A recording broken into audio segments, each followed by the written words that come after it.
Hello, everyone. This is, as usual, the person whose name shall remain a secret, and I am deciding to do another vlog, which is kind of unusual for me, and I also decided to do this one with an actual voiceover, which is also unusual for me. You see, somewhere along the line, somebody decided that in order to target the female demographic of cinema, we would like to see things that are packed with romance, especially unbelievable, unrealistic romance, sappy emotional moments, and plots that are devoid of almost anything interesting. We've come to call this the chick flick.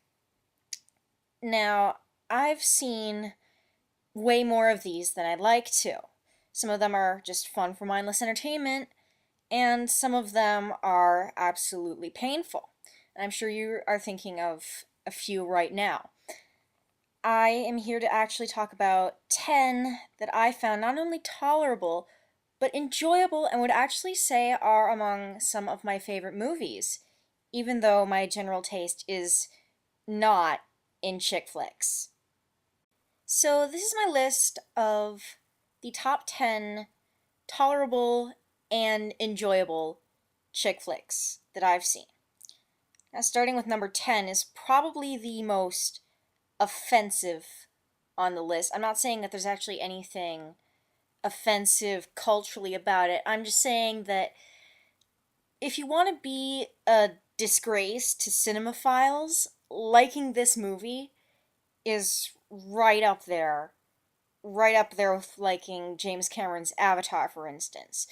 But I found it interesting because it kind of it was really atmospheric, I'll say. I felt as though I could connect with the setting and a lot of the minor characters really well, even if I did forget most of their names later. And so, this film, the one that makes me a disgrace to my gender, is actually Elizabethtown, starring Orlando Bloom.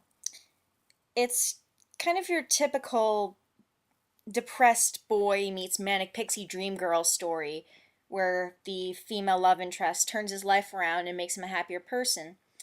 But it also kind of focuses on the town in which he meets this particular girl.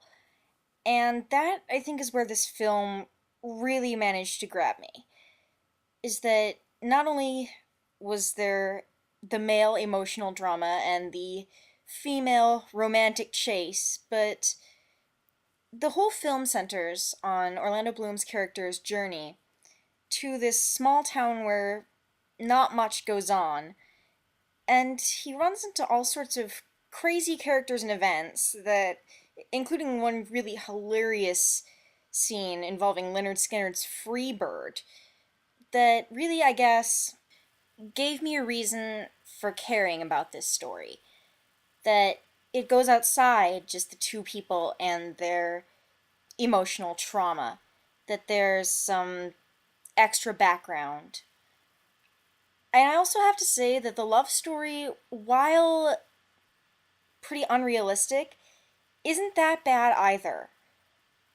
Really, Kirsten Dunst does play the manic pixie dream girl archetype, which I'm not that fond of since those don't really exist in real life and I don't want men to try looking for them. But she does manage to pull off some interesting stunts that kind of define the movie as a whole, and I'm going to cite the ending of this film as one of the strangest and most romantic ways for the couple to get together that I've ever seen in film. Okay, now that you have my secret shame, let's move on to some better ones. Now, number 9 was one of a few that I wasn't sure if they could actually qualify for the list, because I wasn't sure if they actually qualified as bona fide chick flicks. I ended up leaving number 9 on because it does involve a romance and a plot that surrounds a lot of traditionally quote unquote girly aspects, including fashion, and if I tell you what it is, it'll give it away before I put up the title.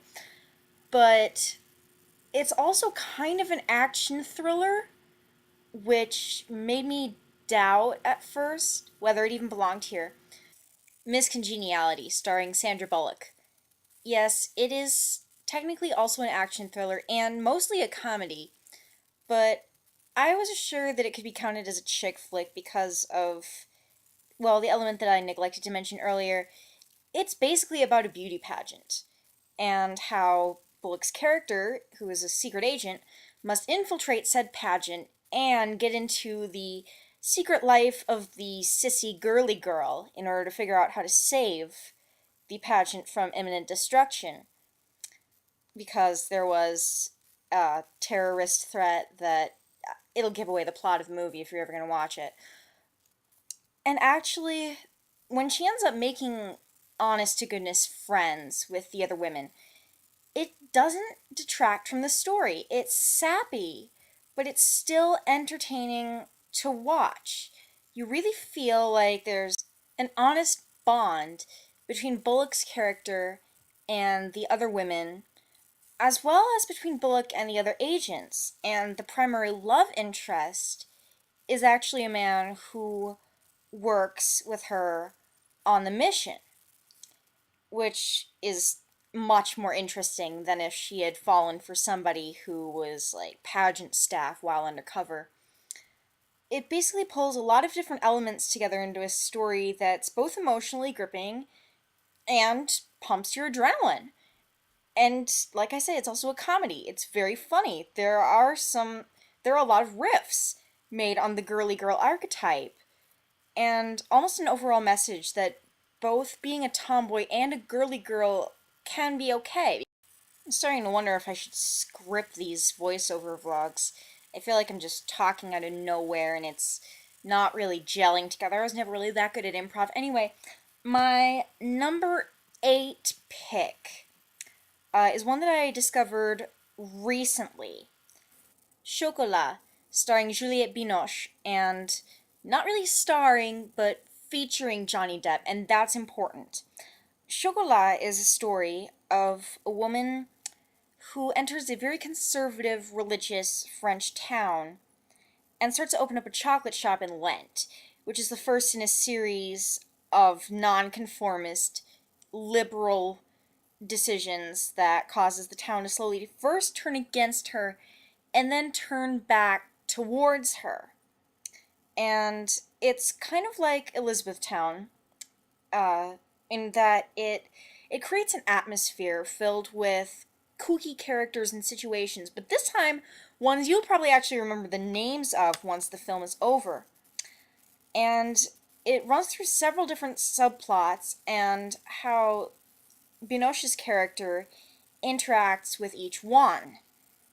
She helps out another woman with a domestic abuse problem. She reunites an estranged grandparent and grandson who've been torn apart by the conservative society.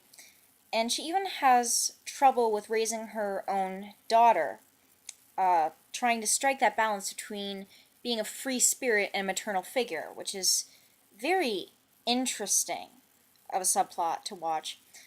The romance plot actually involves her interactions with a tribe of, I believe, Roma. We're never really given much of an explanation except that they're people who live on houseboats and float from town to town in the river, and they're generally hated by the townspeople. But since Binoche is an outcast too, she welcomes them in, and this invites further ridicule of her. But this is where Johnny Depp comes in. He plays kind of the leader. And I've maintained to several people that Johnny Depp is one of the greatest actors in Hollywood today. I've been disagreed with on this point a lot, and I understand other people's opinions on this. But this is the movie I always like to use whenever the argument comes up that Johnny Depp only knows how to play strange, because he's the Mad Hatter, he's Willy Wonka, he's all of Tim Burton's arsenal. Well, this is probably the most average character you're ever going to get to see him play. And he does a wonderful job of it. It breaks the tradition in a very deviant way that still allows for a love story to progress without becoming predictable.